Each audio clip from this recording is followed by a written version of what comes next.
So apparently it's oh so edgy to gulp down a slushie, which I find hard to believe, so I'm just proving a point really quick, so... See, told you, not that big about... Big!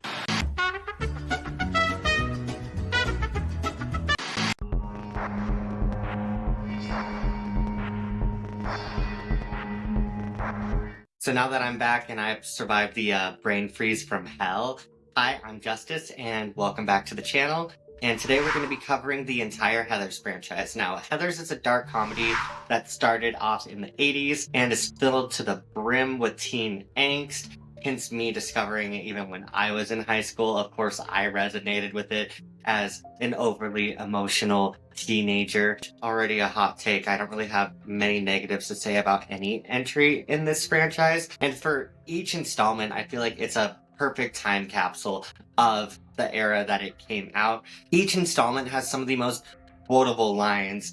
Much in the same breath as Mean Girls, almost every scene you can have a quote from. I also feel like the same could be said for Heathers. There's so many instantly iconic moments in each entry of the franchise. It all started off, though, with the original 80s film that became a cult classic in its own right, if not just a certified classic in general. Its less than humble beginnings makes it a total feat that we even got other installments in this franchise, because when this film came out, it was very much a box office flop and made very, very little money. Upon its release to the home video market, sales soared. With word of mouth, it ended up becoming the phenomena that it is today. Just so I don't have to reiterate the same plot for each one of these entries, I'm gonna get that right out of the way now. The story follows Veronica Sawyer, who is friends with the three queen bees of the school, all with the same name, Heather. Just as she's getting sick of all the teen drama, teen BS in her life, cool boy JD ends up coming into the picture and she is immediately smitten by him. The two try to clean up the school by killing the bullies and staging their deaths as suicides, forcing Veronica to question whether killing all the bad people will actually solve the problem. I do enjoy all three iterations that they have in this franchise, some more so than others, which I will get into that. I also want to throw out there that I'm not going to hold back from any spoilers, so if you haven't seen some of the entries in this and you don't want to hear any spoilers, then click away from this, but all of these have been out for a while, so if you have somehow not seen them yet, then I don't think that's my problem per se.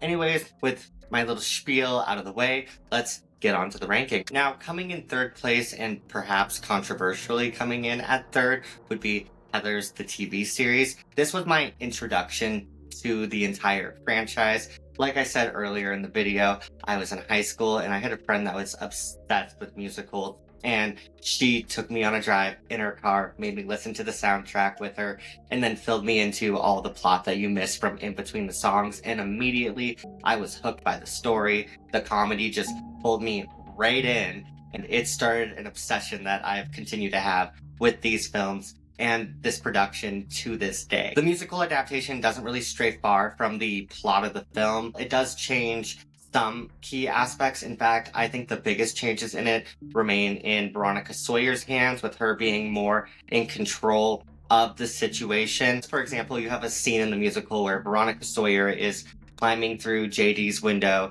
to go and have sex with him. Then in the film, it's the reverse of that, and it's JD climbing through her window and it leading to that scene. And just to mention the sex scene, on-screen sex scenes in stage musicals are hilarious, and the way they play it into the song too. It is the most awkward and not hot scene at all, which I find to be very fitting because it's not hot when you're in high school. You're awkward, you're still trying to figure stuff out, and I think that's cool that they don't sensationalize that. I think it's a very quirky edge that's added to the song and the musical that I do find very, very funny. Another thing too that they very heavily changed in this musical, and I think is to a betterment to it, is in both other iterations of this, you have characters like Martha Dunstock and Betty Finn.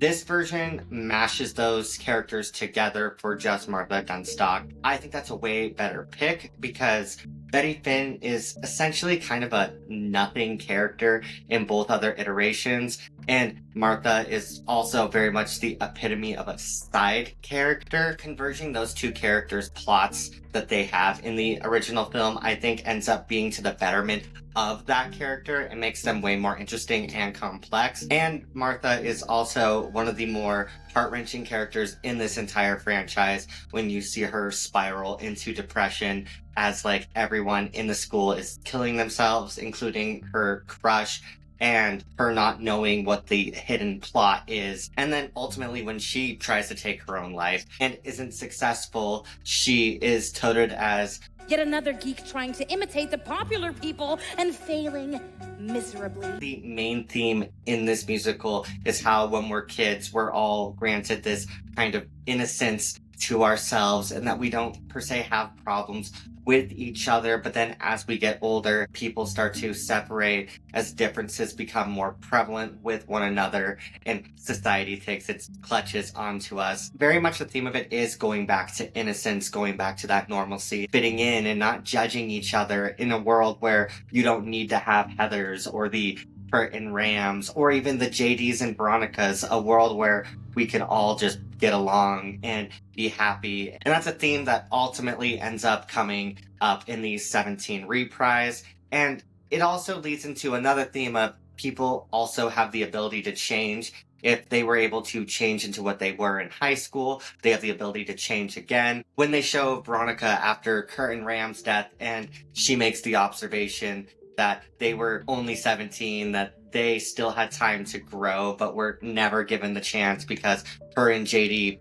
took them out. It all encompasses it into the final 17 reprise that ends up closing out the whole show of everybody coming together that has survived and everybody putting all their weapons down, a lyric that's directly even in the musical, being able to just be carefree with one another again. The songs in this musical too are really, really catchy, and there are so few skips in this musical for me whenever I do end up rewatching it. In fact, in this entire album, there's only one song that I skip every time, and I will get into that in a second. It's probably a little bit of a hot take, but I love all the songs in this. They randomly get caught in my head all the time. Songs like Candy Store, immediately iconic. 17, emotional ballad. I love it. I've already mentioned Dead Girl Walking. That's like such a power anthem. The only song in this musical though, and this is like I keep saying, the one that I don't like, that I feel like ham-fists this message to you, is I'm really not a big fan of Kindergarten Boyfriend. As much as I enjoy Martha Dunstock's portrayal in this musical, I'm not a fan of that song. I find it to be very cheesy. I've never really enjoyed the lyrics to it. They've more or less always made me cringe, even back in my era of being obsessed and only listening to this musical. That song was always a skip for me. And I know that's a bit of a hot take because I've seen other people talk about this musical and they absolutely love the socks off of that song, but it's never been for me, man, and it won't be. Something I want to mention as a little bit of a sidebar in here that I was going to rank in this video, and it pertains back to this musical. Riverdale did an episode on this musical. I decided to watch it, and I've never seen an episode of Riverdale before, but it immediately brought me back in time when I was obsessed with Pretty Little Liars, and I swear every generation needs their really bad over-the-top teen drama. Like, I really do think that's the case, because just from that one episode that I watched, like, I was so confused about all the random bullshit happening, which, my fault. I jumped in random episode in the middle of season 3 without seeing anything else and no context, but the crazy storylines that are even in just that episode made me remember all the crazy crap that was constantly going on in Pretty Little Liars, and how over the top, over dramatic, the bad acting, bad writing, and very much actors only showing up for a consistent paycheck, which I respect the hustle. I would never judge you for that. All the songs throughout it were very auto-tuned. They forced lyrics to match the plot of like what was going on at the time, and many times it just felt awkward and forced, especially when they would change some of the lyrics and then cut other parts out entirely. It wasn't very well put together. Even the jump to musical numbers didn't feel like it had a good flow to it. And in the future, when I'm covering other franchises, I might just end up doing a little sidebar in all those other rankings after watching those, because I will very much admit that there was a lot of times that I was laughing throughout that episode at moments where I probably shouldn't have been laughing, but like it wasn't good. So like, can you really blame me? The only positive that I can say about the musical numbers that they did is I really did think they did a good job with 17, but that's also probably because that's my favorite song from the original musical. It's hard to mess that up for me. But other than that, the entire thing was very much an auto-tuned mess. The only other praise I guess I can say too is it's kind of hilarious that they used Our Love Is God for a cult, but I digress on that. I can live with that choice. That's a completely fine choice to me, honestly. But yeah, no, I don't recommend. This special episode of Riverdale, though, isn't what drops the musical to the bottom of my ranking. I just enjoy the two other iterations of this franchise way more. Coming in at number 2 on my list, and I know controversially, but it is the Heathers TV series. When this series came out, it was immediately overshadowed with all these headlines and reviews that were just completely bashing the hell out of it. I'm not gonna sit here and say that it wasn't without reason.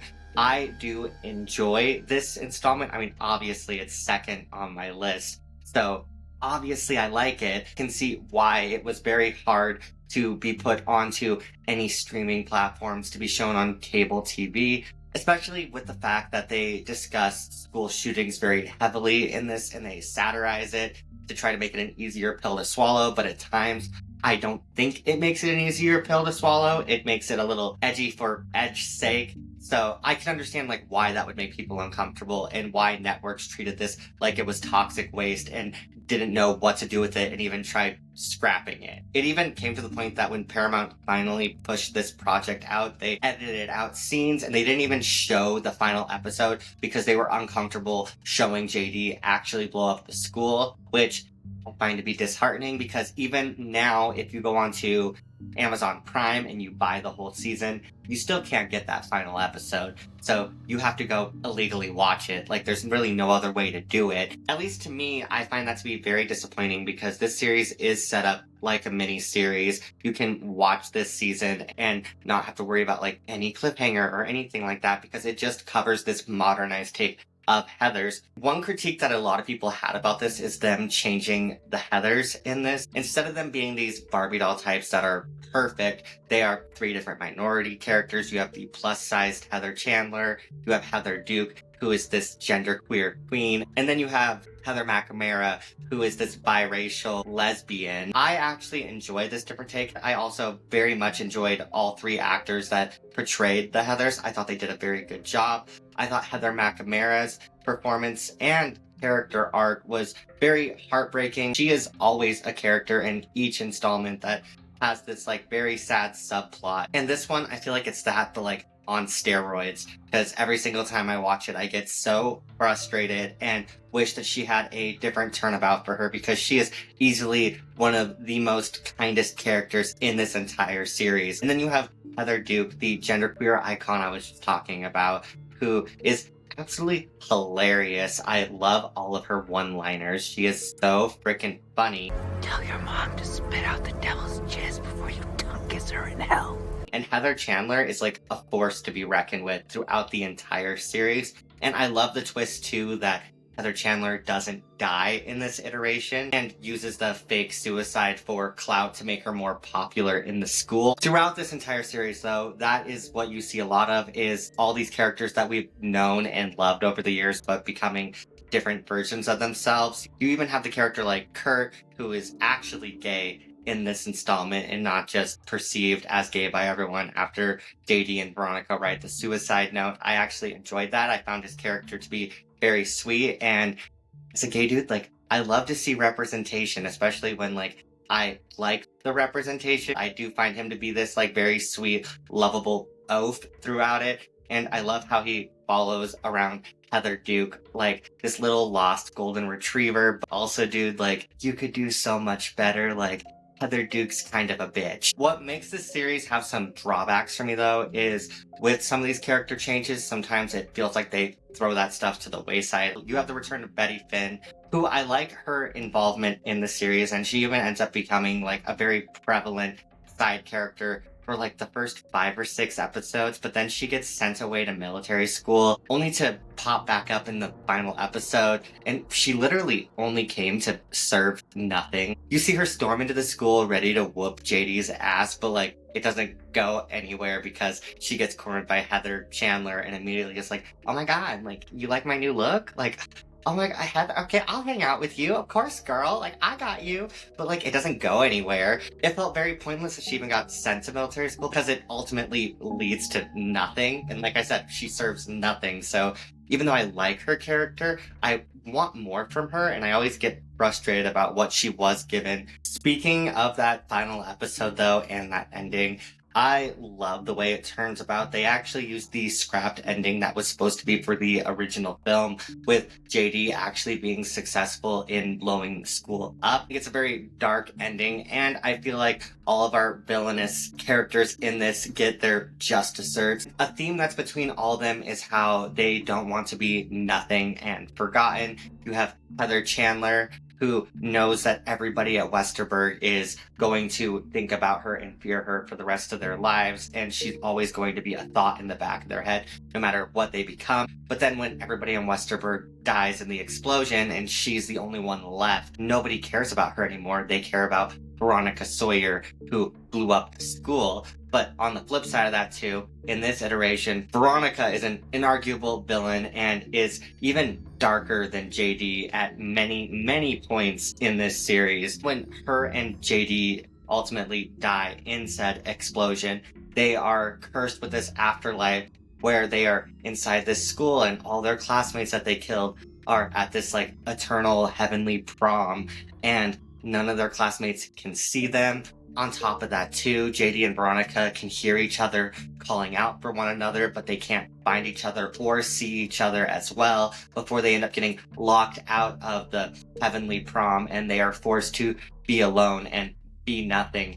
Something that Veronica very much fears throughout the series, and it's something that constantly comes up, is how Veronica Sawyer is nothing, and that's what she ultimately becomes because of all of her actions. Like, I know this series got a lot of hate, but I do love the finale. I love the changes that they made in it to try to modernize it. Hopefully you guys stick around for me talking about the next installment in this ranking, and my opinion hasn't completely gotten you guys to run away from this video. Now, obviously, in first place for me, the thing that created the groundwork for any of these other iterations to be created in the first place is the original 80s film Heathers. This film stars both Winona Ryder and Christian Slater, and they give some of the most iconic performances in this. This is absolutely peak 80s cinema, and I am completely here for it. At the time of its release, there were some critics that were touting this film as being something that glorified suicide when it was actually doing the exact opposite, and was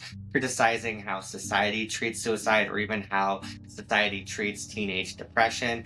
It's something that you see in all 3 adaptations of this franchise, of the adults not listening to the kids and what they actually have to say, and not hearing that the kids also have problems as well. Even though the kids' problems aren't as big as the adult problems in the adults' eyes, they are still big for all these teenagers, and they are still important, and they do feel like life and death. A quote that is directly from the musical. I think out of all 3 interpretations of this story, the original is the one that encompasses that the best. It also gives you this very tough pill, but makes it way easier to swallow by wrapping it up in this satirical take. Like I was even mentioning at the beginning of the video, and their lines that get used in every single time they redo Heathers is all the iconic one-liners throughout this entire movie. It is easily so quotable, and it lands constantly.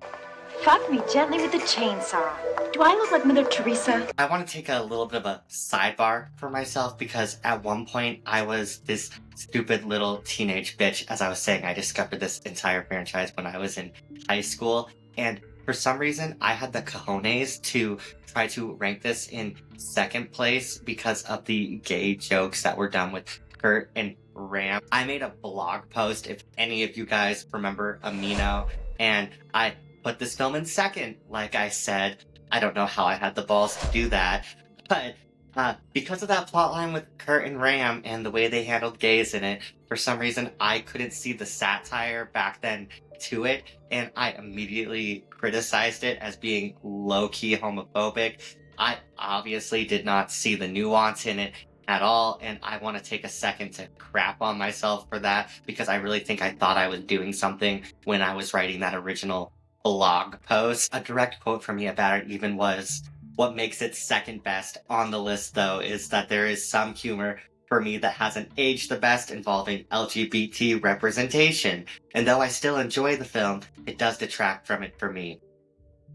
I don't know what the hell I was thinking back then, so I'm going to judge teenage me, and you guys can judge teenage me as well. I'd like to think, or at least I hope, as I've gotten older, that I'm able to understand satire way better than like what I had been back in the day. But to get back onto subject with this film, I know that I mentioned in the Heathers TV series, the original ending they wanted to do with this movie was going to have all the characters die, and that JD was going to end up being able to blow up the school, and they were all going to go to heaven and be in this heavenly prom. I actually enjoy that the studio forced them to change the ending. I think it is easily one of the most iconic scenes. Even just seeing a gif of it with Winona Ryder with the cigarette in her mouth after JD only blows himself up is an instantly recognizable shot from the film. I think it gives just deserts to JD, who is